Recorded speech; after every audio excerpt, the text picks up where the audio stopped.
आपने देखा होगा सुसाइड बॉम्बर्स जो आतंकवादी होते हैं, ट्रेनिंग से अगर ये सब हो सकता है तो ट्रेनिंग से कामयाब लोग क्यों नहीं पैदा किए जा सकते? और निश्चित तौर पर किए जाते हैं। और दुनिया में जितने भी कामयाब लोग हुए हैं वो कहीं ना कहीं किसी न किसी ट्रेनिंग का पार्ट रहे हैं। और हमारे इंडस्ट्री के अंदर भी, आरसीएम के अंदर भी ट्रेनिंग का एक बहुत बड़ा रोल है। और शुक्रवार को स्पेशली हमारी टाइगर टीम, जो कि अ, मैं ये मानता हूं कि हिंदुस्तान की सबसे बेहतरीन टीम है। और अभी बहुत छोटी सी पहचान है, लेकिन बहुत जल्दी ये पहचान बहुत बड़ी होने वाली है पूरे हिंदुस्तान लेवल पर। और ये सारा का सारा क्रेडिट आपको जाता है। और निश्चित तौर पर इसमें एक ट्रेनिंग का जो सेशन हमारा रहता है हर शुक्रवार को, उसका एक बहुत बड़ा रोल रहेगा।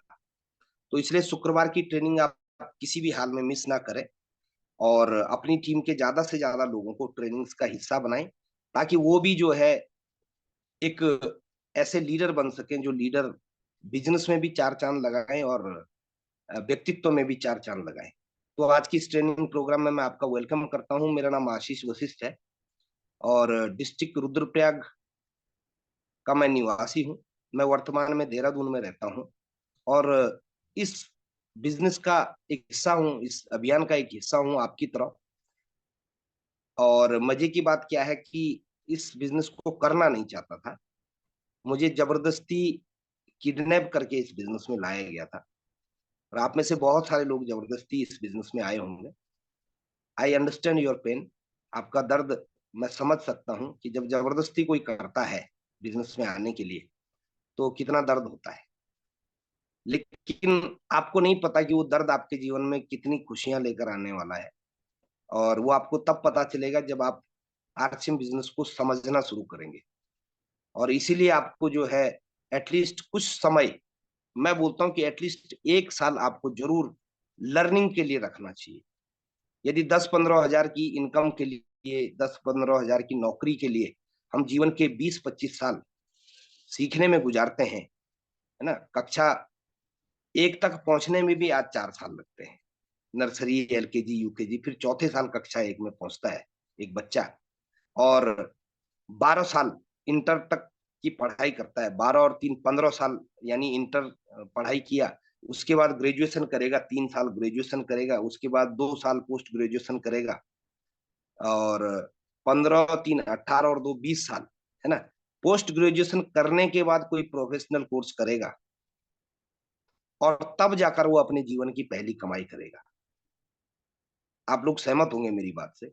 यानी 22 23 साल, 25 साल तक कोई पढ़ाई करता है, ठीक, उसके बाद पहली इनकम, पहली कमाई वो करता है। वो 10 हजार हो सकती है, 20 हजार हो सकती है, 50 हजार, जो भी है, ठीक। 25 साल सीखने के बाद और लाखों रुपया खर्च करने के बाद वो जीवन की पहली कमाई करता है। तो क्या हम आरसीएम को सीखने में 1 साल नहीं दे सकते? ये आपको खुद से तय करना है। लोगों को कमाने की बहुत जल्दी लगी रहती है, लेकिन सीखने की जल्दी नहीं है। आप यकीन करिए, अगर सीखेंगे तो बहुत कमाएंगे, और सीखेंगे नहीं तो आप इस इंडस्ट्री के अंदर एक बड़े मुकाम तक नहीं जा सकते। क्योंकि आपका जो बेस है, आपका जो आधार है इस बिजनेस के अंदर, आपकी जो नींव है, वो कभी भी बड़ी नहीं हो पाएगी। तो सीखने का जो प्रोसेस होता है, पहला 1 साल जो होता है ना, आपकी इस बिजनेस में जो है एक नींव की तरह होता है। वो नींव कमजोर बनानी है तो आप सीखने के ऊपर ध्यान मत दो, और वो नींव अगर मजबूत बनानी है तो आपको सीखने के ऊपर जरूर ध्यान देना चाहिए। तो आज एक ट्रेनिंग के जरिए मैं आपको कुछ चीजें शेयर करूंगा। और मेरा ये मानना है कि सभी लोग सफलता की बात करते हैं, सभी लोग ये बात करते हैं कि सफल कैसे हुआ जाए, है ना। लेकिन जितना जरूरी ये सीखना है कि इस इंडस्ट्री के अंदर कैसे सफल हुआ जा सकता है, आरसीएम के अंदर कैसे सफल हुआ जा सकता है, इससे ज्यादा जरूरी ये समझना है। मेरी आवाज कम आ रही है क्या अशोक जी? या कोई बताए, को होस्ट? ओके, सही है। तेजस्विनी, अपना थोड़ा सा नेटवर्क शायद से गड़बड़ होगा। ओके।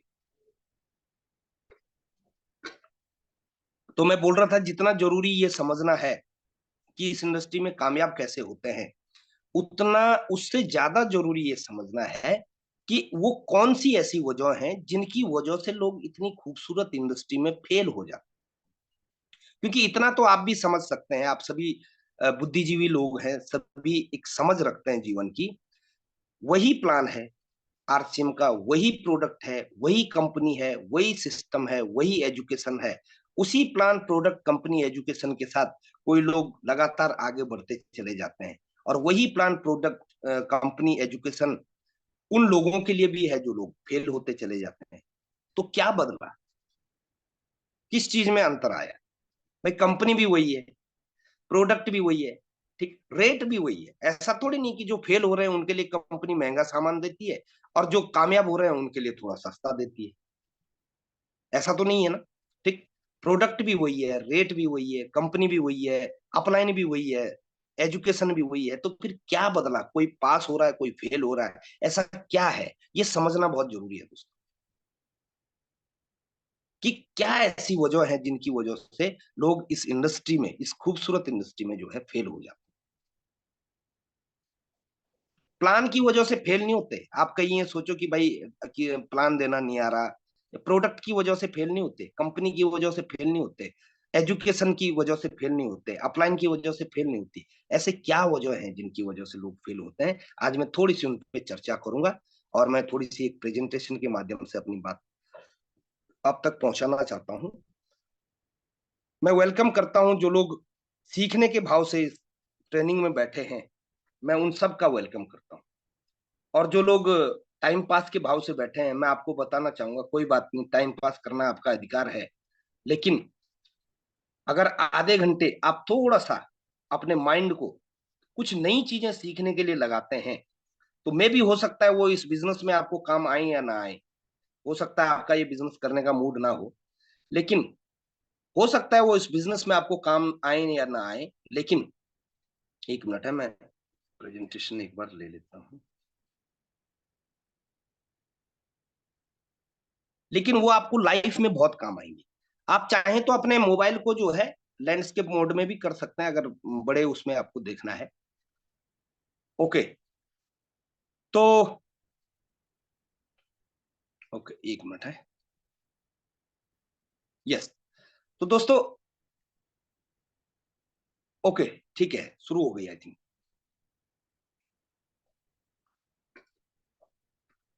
मैं आप सबको बोलना चाहता हूं कि हमें गर्व होना चाहिए कि हम आरसीएम अभियान का हिस्सा हैं। एक ऐसा अभियान जिसने पूरे भारत में एक नए भारत का निर्माण करने के लिए जो है जी जान लगा रखी है। और काफी हद तक इस अभियान में जो है आरसीएम कामयाब भी हुआ है। और इसलिए हमें प्राउड है और हमें होना भी चाहिए कि हम इतने खूबसूरत इंडस्ट्री का हिस्सा है। तो दोस्तों, लेकिन एक सवाल है आपसे, आप सब लोगों से एक सवाल है। वो सवाल क्या है कि क्या सभी लोग कामयाब हो सकते हैं? ये सवाल है, आप चैट बॉक्स में मुझे आंसर कर सकते हैं। क्या सभी लोग कामयाब हो सकते हैं? क्या कुछ ऐसा है कि कुदरत ने जो है भेदभाव किया हो कि इस कैटेगरी का आदमी कामयाब हो सकता है और इस कैटेगरी का आदमी कामयाब नहीं हो सकता? क्या कुदरत भेदभाव करती है? क्या एजुकेशन भेदभाव करती है कि जो ज्यादा पढ़ा लिखा है वो कामयाब हो सकता है, जो कम पढ़ा लिखा है वो कामयाब नहीं हो सकता? क्या परिस्थितियां भेदभाव करती हैं? क्या हमारा बैकग्राउंड भेदभाव करता है? बहुत सारे लोग यस लिख रहे हैं, बहुत सारे लोग नो लिख रहे हैं। क्या सभी लोग कामयाब हो सकते हैं? इसका आंसर है यस। इसका आंसर है यस, सभी लोग कामयाब हो सकते हैं, बिल्कुल सभी हो सकते हैं। लेकिन क्या सभी लोग कामयाब होते हैं? इसका आंसर तो आपकी स्क्रीन पे लिखा हुआ है, आपको देने की जरूरत नहीं है। सभी लोग कामयाब हो सकते हैं, ये सच्चाई है। लेकिन सभी लोग कामयाब नहीं होते, ये भी एक सच्चाई है। तो इन दोनों चीजों के बीच में क्या अंतर आता है, ये समझना बहुत जरूरी है दोस्तों। Plan, product, company, profile, upline, ये सब जो है इंपॉर्टेंट है, लेकिन इससे इंपॉर्टेंट ये समझना है कि ऐसे क्या रीजन है, वो कौन से ऐसे कारण हैं जिनकी वजह से एक व्यक्ति इस इंडस्ट्री में सफल नहीं हो पाता। वो ऐसे कौन से कारण है, क्या वजह है कि इन्हीं चीजों के साथ कोई कामयाब हो जाता है और इन्हीं चीजों के रहते बहुत सारे लोग नाकामयाबी की भीड़ का हिस्सा बन जाते हैं और बाद में बोलते हैं कि हमने भी किया था, हम सफल नहीं हो पाए, है ना। वो उसकी अलग अलग वजह बताती हैं, लेकिन असली वजह मैं आपको बताता हूँ कि क्या ऐसी वजह है जिनकी वजह से लोग इस इंडस्ट्री में कामयाब नहीं हो पाते। पहला, असफलता के क्या कारण है? पहला, दर्द ना लेना। सतीश पंडित जी की एक कोटेशन है कि कामयाबी दर्द की कोख से जन्म लेती है। यदि आप कामयाब होना चाहते हैं तो दर्द लेना पड़ेगा, लेकिन दर्द किस तरह का है ये भी समझना है ना। कहीं आप समझो कि भाई 10 इंजेक्शन के बराबर का दर्द तो नहीं अपने को होने वाला है ना। वो दर्द हमारा कोई फिजिकल दर्द नहीं है। फिजिकल दर्द तो इस इंडस्ट्री के अंदर जो है बिल्कुल भी नहीं। इससे ज्यादा फिजिकल काम तो जो है एक मजदूर कर जाता है, एक रिक्शा चलाने वाला कर जाता है। इससे ज्यादा पेनफुल काम तो जो है बहुत सारे लोग करते हैं, ठीक। लेकिन इस इंडस्ट्री के अंदर जो दर्द लेना है वो दर्द है सोच का। किसी ने मना कर दिया तो दर्द होता है, दिल में दर्द होता है, मन में दर्द होता है, यार कैसे मना कर दिया, ठीक। वो दर्द अगर जिसने लेना सीख लिया, क्योंकि पहला सामना इसी चीज से होता है लोगों का कि भाई लोगों से बात तो कर रहे हैं, है ना। भले ही कम सीख के कर रहे हैं या बिना सीख के कर रहे हैं, बात कर रहे हैं, वो एक एक्शन हो गया कि बात कर रहे हैं, लेकिन लोग मना कर रहे हैं, ये एक दर्द है। और जो इस दर्द को लेने के लिए तैयार नहीं होगा वो असफल होता चला जाएगा, और जो इस दर्द को लेने के लिए तैयार हो जाएगा वो सफल होता चला जाएगा। तो असफलता के कारण में से एक सबसे बड़ा कारण है कि अपनी कामयाबी के लिए दर्द ना लेना। मतलब मजे से हो जाए, अपलाइन कर दे, कोई ऐसा मिल जाए, कोई ऐसा हीरा मिल जाए जो मेरे बिजनेस को चला दे, है ना। किसी को सिखाने का जो पेन है, भाई अपनी डाउनलाइन को सिखाना भी है, वो एक काम है अपनी इंडस्ट्री के अंदर, उसमें दर्द होता है। कई बार वो सुनता नहीं है, कई बार वो फोन नहीं उठाता, आप मीटिंग्स में बुलाते हैं वो नहीं आता, ये क्या है? ये एक दर्द है ना। तो दर्द जो है यहाँ पर सोच का है, मन का दर्द है। अगर वो जिसने लेना सीख लिया थोड़ा सा, है ना, तो जो है वो निश्चित तौर पर सफलता पाएगा। दूसरा एक कारण है असफलता के कारणों में से दूरदृष्टि का ना होना। दूरदृष्टि का सिंपल सा मतलब है कि आज के 5 साल के बाद आप इस बिजनेस में क्या होंगे, इसका एक आइडिया लगाना, है ना। जैसे एक माँ पेन लेती है बच्चे के जन्म का, 9 महीने उसको अपने पेट में रखती है, ठीक। लेकिन जब से वो उसके पेट में होता है, उसकी एक दूरदृष्टि होती है कि 9 महीने बाद ये कैसा दिखेगा, 9 महीने बाद ये है ना, मतलब उसकी कल्पना करती है, और उस कल्पना के चलते जो है वो उस पेन को भी सह जाती है। तो दोस्तों जिसकी दूरदृष्टि होती है ना, वो निश्चित तौर पर इस इंडस्ट्री में कामयाब हो सकता है। लेकिन हम सोचते हैं बहुत छोटा। हमारी सोच, अब जैसे एक मजदूर वर्ग जो होता है, वो एक दिन की सोच रखता है कि एक दिन के बाद कितना मिलेगा। वो दूसरे दिन तक भी नहीं जाता। दूसरे दिन उसकी जो है, जो दिनचर्या है, अगर उसको एक दिन की दिहाड़ी मजदूरी नहीं मिलेगी तो वो दूसरे दिन परेशान हो जाता है, क्योंकि उसका सोचने का दायरा एक दिन का है,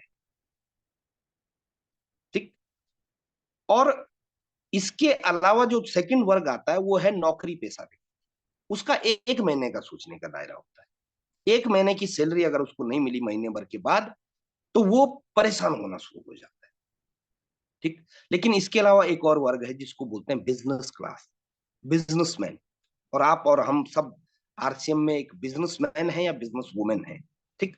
उसकी सोच एटलीस्ट 5 साल तक है। वो 5 साल तक देखता ही नहीं कि क्या मिला क्या नहीं मिला, वो 5 साल के बाद क्या मिल सकता है इसके ऊपर उसकी नजर होती है। इसको बोलते हैं दूरदृष्टि। ठीक, और आप देखिए जो जितना छोटी दृष्टि रखता है ना, उसको उतना कम मिलता है। मजदूर की एक दिन की दूर मतलब विजन होता है, एक दिन की दूरदृष्टि होती है, उसको कम मिलता है। नौकरी वाले की 1 महीने की होती है तो उसको थोड़ा ज्यादा मिलता है। बिजनेसमैन की 5 साल की होती है, 5 साल से ऊपर की कुछ प्लानिंग्स होती है, उसको उतना ज्यादा मिलता है। तो जितनी आपकी दूरदृष्टि होगी उतनी बड़ी सफलता, उतना बड़ा रिजल्ट आपको मिलेगा। एक छोटा सा उदाहरण देना चाहता हूँ। आप में से बहुत सारे लोग जियो का सिम इस्तेमाल करते होंगे, है ना। मुकेश अंबानी जी जो ओनर हैं जियो के, है ना, रिलायंस जियो का सिम आप इस्तेमाल करते होंगे। आई थिंक जहां तक मेरी जानकारी है 2016 या 17 में जियो ने अपना सिम लॉन्च किया था और 1 साल तक जो है फ्री दिया था। लोगों ने बोला मुकेश अंबानी पागल है, लेकिन मुकेश अंबानी के पास दूरदृष्टि थी।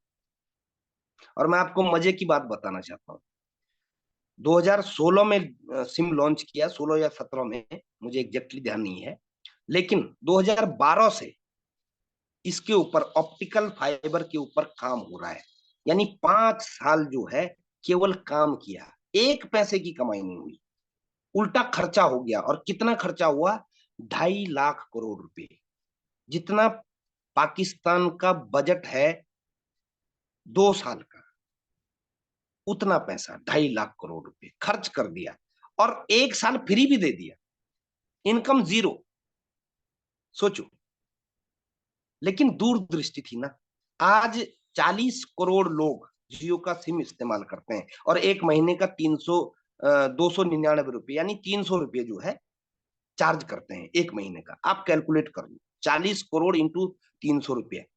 ठीक, इसको बोलते हैं दूरदृष्टि। ठीक, तो असफलता के एक कारण में से ये भी होता है कि दूरदृष्टि नहीं है। 1 महीना अगर रिजल्ट नहीं मिला आरसी बिजनेस में, परेशान हो जाते हैं, कोई जुड़ ही नहीं रहा। ठीक, बहुत लोगों को बता दिया। मेरे को बहुत सारे लोग बोलते हैं कि भैया बहुत लोगों को बता दिया। मैंने कहा कितने लोगों को बताया? बोला 4 लोगों। ये 4 इसके बहुत हो गए, है ना। तो दूरदृष्टि नहीं है। दूरदृष्टि बोलते हैं उसको कि जब तक मैं सफल नहीं हो जाता, कुछ हो जाए, 4 मना करें, 14 मना करें, 40 मना करें, 400 मना करें, जब तक मैं सफल नहीं हो जाता मैं काम करता रहूंगा। इसको बोलते हैं दूरदृष्टि। ठीक, तो असफलता के कारणों में से एक ये भी है। असफलता के कारण संतुष्ट हो जाना, सेटिस्फेक्शन।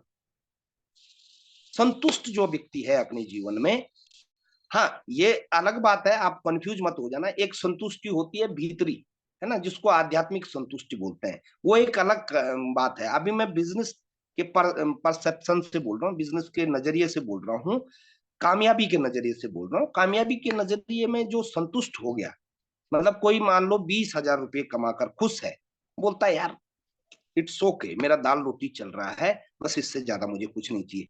ऐसे व्यक्ति कभी भी जीवन में कामयाबी की ओर नहीं जाते। संतुष्ट व्यक्ति कभी भी जीवन में ग्रोथ नहीं कर पाते फाइनेंशियल दृष्टिकोण से। ठीक, तो जो लोग संतुष्ट हो जाते हैं वो जीवन में कुछ बड़ा काम नहीं कर पाते, वो अपने एक कंफर्ट जोन में चले जाते हैं। ठीक है, वो 20,000 के हिसाब से अपने को मैनेज कर लेते हैं। कोई 50,000 पे संतुष्ट होता होगा, ठीक, इट्स ओके, है ना। कोई 1 लाख पे होता होगा कि ठीक है यार 1 लाख बहुत है ना। हमसे नीचे भी तो बहुत लोग हैं, कुछ 5,000 भी तो कमा रहे हैं, वो भी तो अपना जीवन गुजार रहे हैं। ठीक, वो उनकी दृष्टि का, उनका डायरेक्शन, उनका देखने का, सोचने का नजरिया ही चेंज हो जाता। ठीक, सतीश पंडित जी एक बात बोलते थे कि अभाव सबसे बुरी चीज है, लेकिन अभाव सबसे जरूरी चीज है। अभाव होगा लाइफ में तो ही तो आदमी प्रयास करेगा। अभाव ही नहीं है जिसकी लाइफ में, तो फिर कुछ प्रयास भी नहीं हो सकता, है ना। तो संतुष्ट हो जाना जो है एक बहुत बड़ी बीमारी है। ठीक, पंडित जी की एक और कोटेशन है जो मुझे याद आ रही है, a good life is the enemy of a great life. एक अच्छा जीवन एक महान जीवन का दुश्मन होता है। और यदि आपका जीवन अच्छा है, सो कॉल्ड, है ना, आपको लगता है यदि आपका जीवन अच्छा है तो आप कभी भी महान नहीं बन पाएंगे। तो ये भी असफलता का एक बहुत बड़ा कारण है कि संतुष्ट हो जाना। असफलता के कारणों में से एक और है कि मोहब्बत में नहीं बल्कि मजबूरी में काम करना।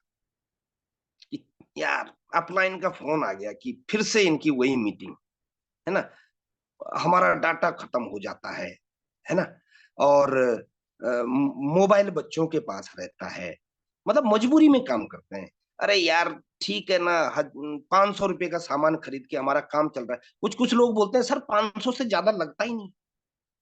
अरे अपने को पूछिए कितना लगता है, वो तो आपसे ज्यादा बेहतर कोई नहीं जानता। मजबूरी में काम करते हैं। ठीक। अरे किताब पढ़ने के लिए बोल रहे हैं, अरे वीडियो देखने के लिए बोल रहे हैं। ठीक। मीटिंग में आते हैं कुछ लोग स्क्रीनशॉट भेजते हैं, मतलब अपलाइन को बेवकूफ बनाने के लिए स्क्रीनशॉट भेज लेते हैं कि देखो मैं मीटिंग में था। ठीक, यानी मजबूरी में काम कर रहे हैं। दोस्तों ये असफलता की निशानी है। आपको अपने काम से मोहब्बत करनी चाहिए। कोई भी काम, आप आरसीएम के अलावा भी कोई काम कर रहे हैं। संतोष नायर एक बहुत बड़े ट्रेनर हुए हैं। वो बोलते थे कि जिंदगी में कुछ भी करना है ना, मतलब आप मोहब्बत से करिए, उस काम की अलग ही पहचान होती है। मैं आपको एग्जांपल देना चाहता हूं। मुंबई में एक व्यक्ति हैं जिनका नाम है मुच्छड़ पान वाला। मुच्छड़ पान वाला। ठीक, अब पान वाले तो लाखों होंगे भारत में। इस मुच्छड़ पान वाले की खासियत क्या है? इसके पास भाई साहब 30-30 हजार का पान है, 40-40 हजार का भी इसके पास पान है, 15-15 हजार का पान है। आप सोचो, 15 हजार का पान, 30 हजार का पान, क्या होगा उस पान में? कोई सोने का पान थोड़ी नहीं होगा। लेकिन वो इतनी शिद्दत से इस काम को करता है कि लोग मर्सिडीज से उतर के, बीएमडब्ल्यू से उतर के, बड़े बड़े लोग उसके पास पान खाने आते। सोच कर देखो। और यकीन ना आए तो आप गूगल करिए, यकीन ना आए तो आप यूट्यूब पे सर्च करिए मुच्छड़ पान वाला, आपको पता चलेगा।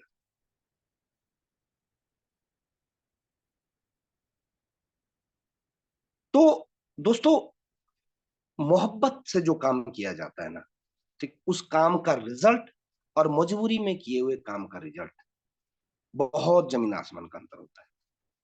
तो असफलता के कारणों में से एक ये भी है। जब करना ही है तो क्यों ना मोहब्बत से किया जाए।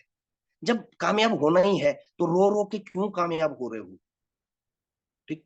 अंदर से अपने काम में जुनून तो रखो। तो असफलता के कारणों में से एक कारण ये भी है कि मोहब्बत में काम नहीं करते, मतलब भावना के साथ काम नहीं करते, मजबूरी में काम करते हैं। मीटिंग्स में आते हैं मजबूरी में, जूम मीटिंग में आते हैं मजबूरी में। ठीक। प्रोडक्ट खरीदते हैं मजबूरी में, प्यार नहीं है काम से। तो ऐसे में जो है कामयाबी बहुत बड़ी नहीं आ सकती दोस्तों। असफलता के कारण, अच्छा ये हो गया है, 1 मिनट है, कहाँ चला गया? ओके। असफलता का एक और कारण है कि अपने सिस्टम पर 100% विश्वास ना होना। 1 मिनट है, ये हैंड किसी ने रेज कर दिया। 100% विश्वास ना होना। दोस्तों, शक की बीमारी जिसके अंदर है उसके पास दुखों का समंदर है, ये मान के चलिए आप। शक की बीमारी जिसके अंदर है उसके पास दुखों का समंदर है। अरे आपको नॉलेज नहीं है तो आप एक बार नॉलेज ले लो। ठीक। लेकिन एक बार आपको नॉलेज पर यकीन हो जाए कि हाँ गवर्नमेंट इसको सपोर्ट कर रही है, प्रोडक्ट अच्छा है, अपलाइन अच्छी है, फिर किस बात का डाउट करना है? लोग 3-3 साल हो गए अभी भी डाउट ही है, 2-2 साल हो गए अभी भी डाउट ही है कि पता नहीं मेरे से होगा या नहीं होगा। ठीक। पता नहीं कंपनी चलेगी या नहीं चलेगी, अगर चलेगी तो मेरा चलेगा या नहीं चलेगा।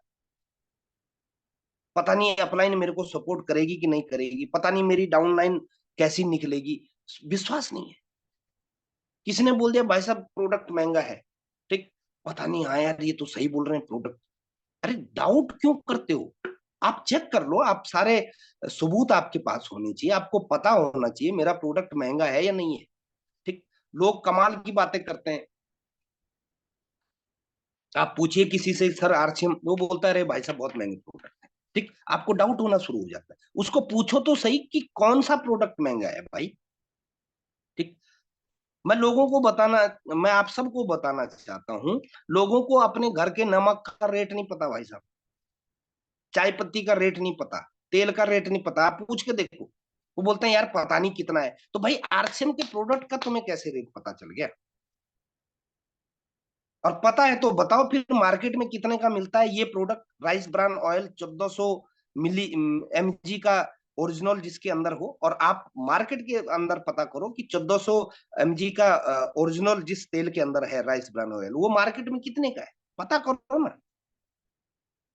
ठीक, तो विश्वास जो है अगर नहीं होगा तो निश्चित तौर पर असफलता आपके पास आएगी। बिना किसी टारगेट के कारण करना, काम करना।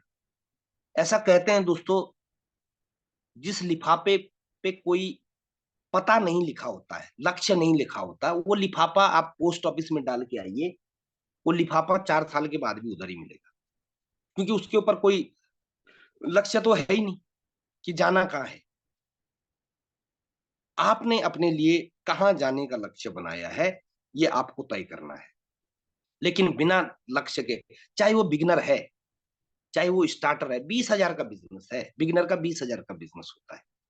ठीक, 20,000 का बिजनेस कोई बहुत ज्यादा बड़ा बिजनेस नहीं होता है। लेकिन लक्ष्य नहीं होगा तो बिगिनर बनने में भी बहुत समय लग जाता है। ठीक, daily target, monthly target, short term target, mid term target, long term target, बड़ी साइंस है, फिर कभी बात करेंगे। लेकिन लक्ष्य जरूर बनाइए। आज मुझे 5 लोगों से बात करनी है, लक्ष्य बनाइए ना। ठीक, इस महीने जो है ये काम हो सकता है, मेरा पिन लेवल चेंज हो सकता है, मेरी डाउन लाइन में पिन लेवल चेंज हो सकता है, कुछ भी होगा। मैं एक बिगिनर इस महीने अपनी टीम में बनाऊंगा, बनाऊंगी, 2 बिगिनर बनाऊंगी, एक स्टार्टर, मतलब जो भी है ना। वो बिना लक्ष्य के अगर काम करेंगे तो निश्चित तौर पर जो है दिक्कत रहेगी। ठीक वैसी ही दिक्कत रहेगी अगर ट्रेन की काउंटर पे कहीं पर चले जाएं और उसको बोले भाई साहब एक टिकट दो, तो वो पूछेगा कि कहाँ का टिकट देना है। बोला भाई साहब कहीं का भी दो, तो वो कहाँ का देगा आप? वो कहीं का नहीं देगा। जब आपको पता ही नहीं कि जाना कहाँ है, तो सामने वाला कहाँ का टिकट आपको देगा? ठीक, तो बिना किसी टारगेट के काम करना भी असफलता का एक कारण है। लगातार और रोजाना काम न करना, ये भी असफलता का एक कारण है। ऐसा कहा जाता है इस इंडस्ट्री में, जो पार्ट टाइम करता है, मान लो जैसे बहुत सारे लोग हैं जो जॉब के साथ कर रहे हैं, है ना। हमारे साथ मुझे बहुत सारे लोग हैं वैसे। आशीष बिजरवाण जी हैं हमारे साथ उत्तरकाशी से, वो जॉब करते हैं बहुत, मतलब टाइम टेकिंग जॉब उनका रहता है, बावजूद इसके वो काम करते हैं रोज। तो लगातार उनके पास ग्रोथ आती है। और भी बहुत सारे लोग होंगे, है ना, मैं एक नाम ध्यान में आया तो मैंने बोल दिया। ऐसा कहा जाता है कि आप इसको पार्ट टाइम करो भले, 1 घंटा डेली करो, आधा घंटा डेली करो, 2 घंटा डेली करो, डजंट मैटर, फुल टाइम काम करो। लेकिन सम टाइमर, कभी कभी काम करने वाले इस इंडस्ट्री के अंदर कभी कामयाब नहीं। कभी कभी मत करो, या तो करो धीरे धीरे ही सही, लेकिन लगातार चलो। धीरे चलो भले, कोई दिक्कत नहीं, लेकिन लगातार चलो। अभी हमारा कंसिस्टेंसी का ऑफर है। ठीक, एक केस सुनने में आया कि एक महिला थी, वो 5,000 पीवी हर महीने करती थी। ठीक, और 1 महीना उन्होंने ड्रॉप कर दिया, यानी ब्रेक कर दिया, लगातार नहीं किया। ठीक, उनको फ्री प्रोडक्ट मिला ही नहीं। मैं आप सब लोगों को भी बोलना चाहता हूँ, आप खरीदारी जो कर रहे हैं फ्री प्रोडक्ट कंसिस्टेंसी ऑफर में, आप लगातार करिए। आप कितना कर रहे हैं वो एक अलग मैटर है, उसी के अनुपात में आपको प्रोडक्ट मिल जाएगा। लेकिन अगर आपने ब्रेक कर दिया तो आपका फ्री प्रोडक्ट का ऑफर बंद हो जाएगा और आपको फ्री प्रोडक्ट नहीं मिलेगा। ठीक, तो लगातार करने वाले को जो है बहुत बड़े रिजल्ट मिलते हैं। बूंद बूंद अगर पत्थर पर गिरनी शुरू हो जाएगी, एक दिन उस पत्थर में भी छेद हो सकता है। एक कहावत भी है, एक दोहा भी है कि करत करत अभ्यास से जड़मत होत सुजान, और रसरी आवत जात है सिल पर पड़त निशान। यानी रस्सी, मतलब धागे से बनी हुई रस्सी पत्थर पर निशान डाल देती है, अगर लगातार काम करे तो।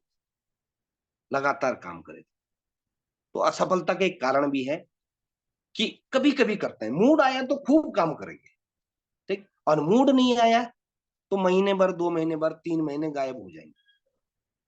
ठीक, ये मूड का काम नहीं है दोस्तों। कामयाबी अगर आपके मूड पे निर्भर होती तो फिर तो बात ही क्या थी, है ना। कामयाबी कंसिस्टेंसी को प्यार करती है, कामयाबी निरंतरता को प्यार करती है, और ये चीज आपको जरूर समझनी चाहिए कि अगर निरंतरता नहीं रखी तो दिक्कत हो जाएगी। एक और कारण, सबसे बड़ा कारण, बहुत से अपलाइन को गुरु मानना, परंतु किसी भी गुरु की ना मानना। लोग गुरु तो मानते हैं लेकिन गुरु की नहीं मानते। ठीक, ये बहुत बड़ा डेंजर पॉइंट है। आपने यदि किसी को अपलाइन माना है, आपने यदि किसी के ऊपर भरोसा किया है कि इस अपलाइन के साथ जो है अपना कुछ बड़ा काम हो सकता है, ठीक, तो उसकी माननी भी है।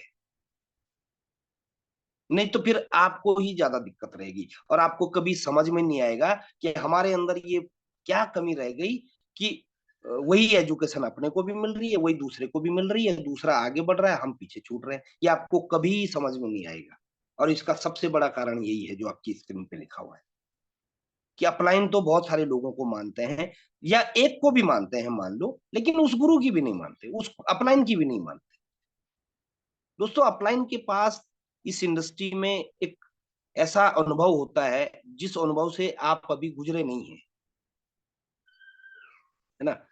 तो आपको उस अनुभव की कदर जरूर करनी चाहिए, क्योंकि वही अनुभव जो है आपको इस इंडस्ट्री में उन तमाम अंधेरी सुरंगों से बाहर निकालेगा। अपलाइन को रास्ता पता है, आपको नहीं रास्ता पता है, ठीक।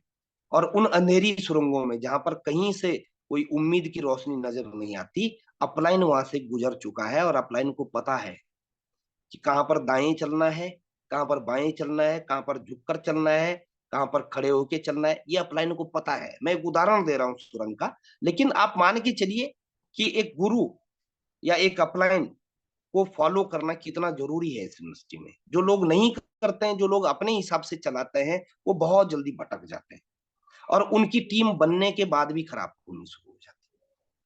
ठीक, अपलाइन बताएगी ना, आपको दिक्कत आ रही है, अपलाइन बताएगी ना इस दिक्कत का क्या समाधान है। आप समाधान पहले करते हैं, अपलाइन को दिक्कत बाद में बताते हैं, तो ये तो उल्टी गणित हो गई। तो असफलता के कारण में से ये भी एक बहुत बड़ा कारण है। असफलता के कारण एक और है, प्रोसेस से नहीं, परिणाम से मोहब्बत करना। यानी आ, सफर से मोहब्बत करिए, मंजिल से मोहब्बत मत करिए। मंजिल, अगर आप सफर में हैं, मंजिल तो मिल ही जाएगी, ठीक। रिजल्ट ओरिएंटेड नहीं बनना है दोस्त, प्रोसेस ओरिएंटेड बनना है। पणजी की एक कोटेशन है कि करते करते आप जो पाएंगे वो महत्वपूर्ण नहीं है, करते करते आप जो पाएंगे वो महत्वपूर्ण नहीं है, करते करते आप जो बन जाएंगे वो महत्वपूर्ण है। पंडित जी बोलते थे कि पाना ऑब्जेक्टिव नहीं है, परिणाम ऑब्जेक्टिव नहीं है, बनना ऑब्जेक्टिव है। आप इस यात्रा में क्या बन रहे हैं, वो बड़े कमाल की चीज है। आपको इस यात्रा में क्या मिल रहा है, क्या मिलेगा, वो ठीक है, वो मिलेगा सबको, लेकिन आप क्या बन रहे हैं ये बहुत महत्वपूर्ण है। और बनेगा वही जिसको प्रोसेस से, जिसको यात्रा से, जिसको प्रक्रिया से मोहब्बत हो जाएगी, जिसको रिजल्ट से मोहब्बत नहीं, है ना। गीता के अंदर भी एक श्लोक लिखा है कि कर्मण्येवाधिकारस्ते मां फलेषु कदाचन, कर्म करते जाइए, फल की इच्छा मत करिए। उसके पीछे बहुत बड़ी साइंस है, उसके पीछे बहुत बड़ी साइंस है। ऐसा क्यों लिखा है कि फल की इच्छा मत करिए? क्योंकि अगर आपको प्रोसेस से प्यार हो गया, अगर आपको कर्म से प्यार हो गया, काम से प्यार हो गया, अपने आप आपको रिजल्ट मिलना शुरू हो जाएगा। लेकिन अगर आपको रिजल्ट से प्यार है, आपका ध्यान काम पे जाएगा ही नहीं, आपका ध्यान सीखने पे जाएगा ही नहीं, आपका ध्यान जैसे तैसे रिजल्ट निकालने पर होगा, साम दाम दंड भेद, ठीक। तो वो लोग कभी भी बड़ी ऊंचाइयों पर नहीं जाते जो जैसे तैसे रिजल्ट निकालने के चक्कर में रहते हैं। ये जैसे तैसे वाला मामला नहीं है दोस्तों, ये एक बेहतरीन इंसान, एक बेहतरीन लीडर बनने की जो प्रोसेस है। तो असफलता के कारणों में से ये भी एक बहुत बड़ा कारण है कि प्रोसेस से प्यार नहीं करते, परिणाम से प्यार करते हैं। उम्मीद है कि आपको पकड़ में आ रही होगी। असफलता का एक कारण अपना 100% न लगाना। बहुत लोग कामचोर होते हैं, ठीक, वो चाहते हैं कि उनके बदले का अपलाइन कर दे, ठीक, उनके बदले का डाउनलाइन कर दे, उनको ना करना पड़े, ठीक। वो अपनी एनर्जी किस चीज में लगा रहे हैं कि नए नए बहाने ढूंढने में। मतलब उनका दिमाग कहाँ, अब देखो उल्टी खोपड़ी इसी को बोलते हैं। दिमाग लग तो रहा है, ठीक, लेकिन कहाँ लगा रहे हैं कि मैं अपलाइन को टोपी कैसे लगाऊं कि आज मैं मीटिंग में क्यों नहीं था, ठीक, आज मैं कहीं पर अगर होम मीटिंग हुई मैं फॉलोअप क्यों नहीं कर पाया, ठीक, मैंने ये वीडियो क्यों नहीं देखा, मैंने ये किताब क्यों नहीं पढ़ी, ठीक, इसके ऊपर ज्यादा ध्यान लगा रहे हैं और बड़े खुश होते हैं। मान लो चलो अपलाइन बोले अच्छा ऐसा है, अरे कमाल हो गया, सर टायर पंचर हो गया था इसीलिए मैं मीटिंग में नहीं आया। अपलाइन क्या बोलेगा, बोला अरे चलो यार कोई बात, ठीक, और बड़े खुश होते हैं ये महसूस करके कि अपलाइन को टोपी लगा दी, चलो आज तो बच गए, अगले दिन के लिए दूसरा बहाना ढूंढेंगे, है ना, सर डाटा खत्म हो गया था इसलिए मैं मीटिंग में नहीं आ पाई। सोचो ना आप क्या कर रहे हो, आप अपने आप को बहानों का मास्टर बना रहे हो, ठीक, ऐसे में आपके पास कामयाबी आएगी, ऐसे में आपको कामयाबी प्यार करेगी। दोस्तों ये आपका दिल जानता है और ईश्वर या कुदरत जानती है कि आप अपना 100% लगा रहे हैं या नहीं। मैं मानता हूं 100% लगाने के बाद हो सकता है कुछ टाइम आपको कामयाबी ना मिले, लेकिन जब मिलेगी तो परमानेंट मिलेगी, ठीक। आप अपने हिस्से का काम भी अपलाइन से करवा रहे हो, ठीक। तो ये 12 बजे रात तक आप यूट्यूब फेसबुक इंस्टाग्राम पे काम मतलब रील्स देख रहे हो, स्वाइप स्वाइप स्वाइप, ठीक। टारगेट मंथ में या किसी भी मंथ में एक क्लोजिंग होती है लास्ट के दिन में 12 बजे तक। आप 12 बजे से पहले क्लोजिंग के दिन सो जाते हो, आपकी डाउनलाइन आपको फोन करती है, ठीक, आप फोन नहीं उठाते। अपना अपना 100% नहीं लगाना भी असफलता के एक कारण में से एक है।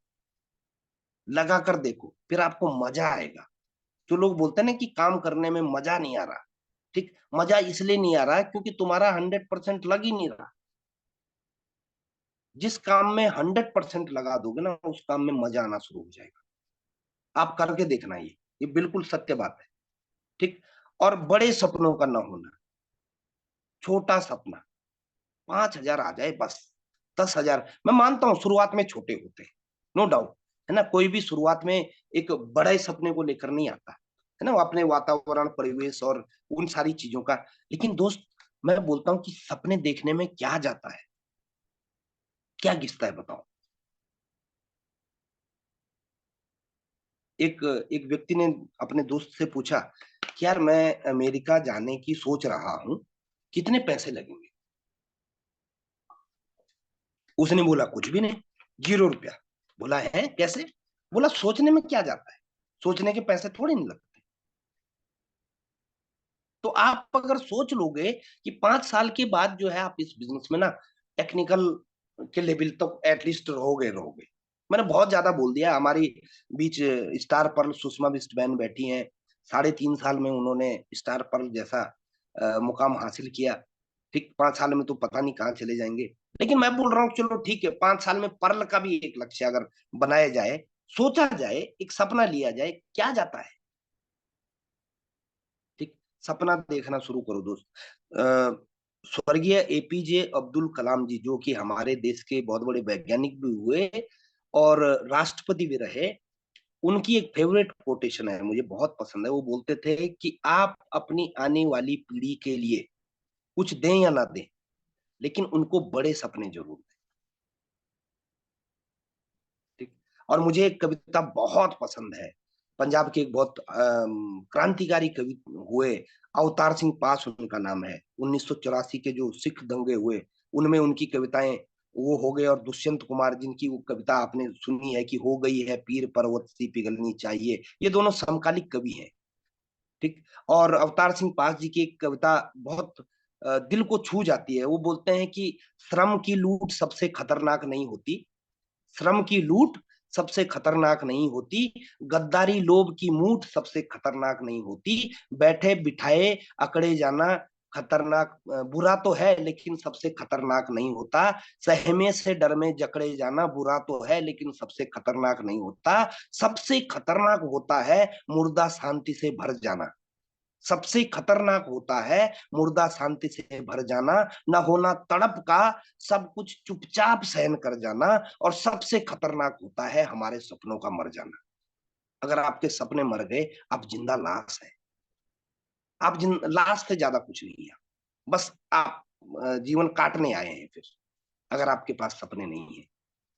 दोस्तों, असफलता का सबसे बड़ा कारण कोई ड्रीम ना होना, कुछ भी एक ड्रीम हो, ठीक। सपने देखने की ताकत इंसान के अलावा और किसी प्राणी के पास है क्या? नहीं है ना। तो कुदरत की इस दी हुई ताकत का आपने क्या फायदा उठाया? आपने इस ताकत का क्या इस्तेमाल किया अपने लिए, बताइए। ठीक। जिसका अपना कोई सपना नहीं होता ना, मैं ईमानदारी से बताता हूं, वो हमेशा जीवन भर दूसरे के सपने को पूरा करने के लिए काम करता है। जिसका अपना कोई सपना नहीं होता, वो दूसरे को सपने को पूरा करने का एक एक जरिया है, एक यूनिट है। ठीक। अपने सपनों को देखिए दोस्त, बड़े सपनों को देखिए। तो असफलता के कारण में से ये भी एक कारण है। और मेरी प्रेजेंटेशन समाप्त हो चुकी है। Thank you very much. और आई डोंट थिंक कि इसमें टाइम कितना हुआ है। 1 मिनट है। ओके, 9:16।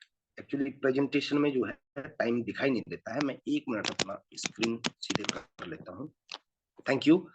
और दोस्तों, ये बात बिल्कुल सच है कि यदि आपके पास सपने होंगे ना, ठीक, तो आपको ताकत मिलती है, फिर काम करने की ताकत मिलती है। ठीक। और ये प्रैक्टिकली भी आप करके देखिए।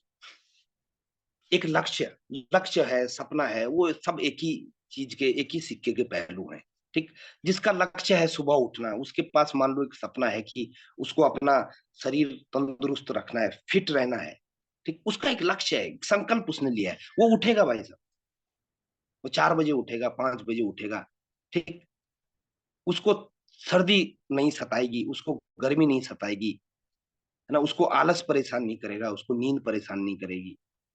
उसका लक्ष्य है। और नहीं है तो फिर सोए सोए पड़े रहते हैं, है ना। लक्ष्य होना बहुत जरूरी है। किसी का सपना है, मान लो उसको आर्मी में भर्ती होना है, वो दौड़ेगा सुबह। सारे क्यों नहीं दौड़ रहे, है ना। तो अब आपको समझ में आ रहा होगा कि बहुत सारे ऐसे कारण हैं कि जो हमारे ही हाथ पे होते हैं। अब इन कारणों में से एक कारण मुझे बताइए, क्या इन कारणों को पूरा करने के लिए पढ़ा लिखा होना जरूरी है? क्या सपने देखने के लिए पढ़ा लिखा होना जरूरी है? क्या अपना 100% देने के लिए क्या पढ़ा लिखा होना जरूरी है? अमीर गरीब का होना जरूरी है? जाति पात का होना जरूरी है? नहीं है ना। ठीक। ये चीजें तो हमारे हाथ की हैं। ठीक। तो फिर इन चीजों को दूर करते ही आपके जीवन में कामयाबी आनी शुरू हो जाएगी। ठीक। और निश्चित तौर पर सपनों की ताकत बहुत बड़ी होती है। एक छोटा सा और एक रियल घटना मैं आपके साथ शेयर जरूर करना चाहूंगा। और उसके ऊपर एक मूवी भी बन चुकी है। उस मूवी का नाम है दशरथ मांझी। किसी ने सुना है दशरथ मांझी का नाम? दशरथ मांझी। मूवी का नाम तो है Manjhi the mountain man. Okay, Meenakshi ने सुना है, वेरी गुड। अंकिता ने भी सुना है। हम्म। बिहार से थे, वेरी गुड मीनाक्षी, बिहार से थे।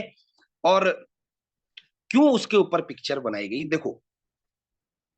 दशरथ मांझी एक मजदूर था, और बिहार के किसी गांव में, मेरे ख्याल से पता नहीं कौन सा गांव है, मैं ध्यान नहीं आ रहा। तो शादी हुई उसकी, अपनी पत्नी से बहुत प्यार करता था। ठीक। और पत्नी को बच्चा होने वाला था। तो हॉस्पिटल बहुत दूर था। यस यस, मैं बता रहा हूँ अभी उसी बारे में। हॉस्पिटल बहुत दूर था। और जब लेबर पेन शुरू हुआ, जब बच्चा होने वाला था, तो रात का समय था। और एक पहाड़ था उनके गांव के पीछे, जो कि 57 किलोमीटर लंबा पहाड़ था। और उस पहाड़ से अगर सड़क तो दूर थी, तो सड़क में मतलब अगर चलना था तो रात को वैसे भी कोई गाड़ी नहीं मिलती। और उसने पहाड़ पे जो है एक मतलब पगडंडी, क्या बोलते हैं उसको, एक वो बनाया, कुर्सी से डंडी लगा के, और उसको खींचने का वो है ना। तो अपनी बीबी को वो उस पहाड़ के रास्ते से लेके जा रहा था, शॉर्टकट रास्ते से, और आधे रास्ते में जो है उसकी बीबी खत्म हो गई। सच्ची घटना है ये। ठीक। और उसको इतना गुस्सा आया उस पहाड़ पे कि तेरी वजह से जो है, जिसको मैं सबसे ज्यादा प्यार करता था, है ना, वो भी खत्म हो गई, बच्चा भी खत्म हो गया तेरी वजह से। ठीक। और कसम खाई कि मैं तेरे को, तेरा गुरूर तोड़ के रहूंगा। ठीक। तेरा घमंड तोड़ के रहूंगा। और उस दशरथ मांझी ने, भाई साहब आप कल्पना करना, आप सभी लोग कल्पना करना, उस दशरथ मांझी ने केवल छेनी और हथौड़ी से 57 किलोमीटर लंबा पहाड़ तोड़ डाला। 22 साल लगे उसको। 22 साल। इंदिरा गांधी ने उसको अवार्ड दिया था। आज भी लोग वहां पर घूमने जाते हैं। दोनों आप गूगल करेंगे तो आपको दिख जाएगा वो, है ना, दशरथ मांझी करके डालेंगे तो वो दिख जाएगा। दोनों पहाड़ों के बीच उसने रास्ता बनाया, सड़क बनाई, कि जैसा मेरे साथ हुआ है किसी और के साथ होने नहीं देंगे। 57 किलोमीटर लंबा पहाड़ उसने केवल छेनी और हथौड़ी से तोड़ डाला। छेनी और हथौड़ी, सोचो। 22 साल। 22 साल जीवन का एक लक्ष्य, और उसके मुंह पे एक ही बात होती थी कि जब तक तोड़ेंगे नहीं तब तक छोड़ेंगे नहीं। तो क्या जुनून रहा होगा, क्या एनर्जी रही होगी। पहाड़ तोड़ना, सुबह से शाम तक तोड़े जा रहा है, तोड़े जा रहा है, तोड़े जा रहा है। ठीक। एक एक घटना पिक्चर में दिखाते हैं कि पहाड़ तोड़ते तोड़ते पत्थरों के बीच से एक सांप आया और उसके पैर पे सांप ने काट दिया। ठीक। और अ, उसने देखा नहीं, थोड़ी देर बाद वो अंगूठा, पैर का अंगूठा जो है नीला पड़ गया। ठीक। उसने उसी छेनी को अपने अंगूठे में रखा और खच करके हथौड़ी मार के अंगूठा ही गलत कर दिया। बोला मेरे रास्ते में जो भी आएगा मैं रुकने वाला नहीं हूं। जब जब इस तरह का संकल्प जग जाता है तो दशरथ मांझी की कहानी बनती है। और ये सच्ची घटना है। आप गूगल करेंगे तो मांझी द माउंटेन मैन, है ना, गूगल करेंगे आपको पता चलेगा। ठीक। तो दोस्तों ये हमारे ही आसपास की कहानियां हैं, ये भी इंसानों ने ही क्रिएट की हैं। ऐसी तमाम कहानियां हैं, तमाम, जिनसे आप इंस्पायर हो सकते हैं। और अरुणिमा सिन्हा, एक और कहानी आप जरूर देखना, मैं बहुत इंस्पायर हुआ। और अरुणिमा सिन्हा जो है एक बास्केटबॉल प्लेयर थी, इंडिया की, यूपी की रहने वाली है।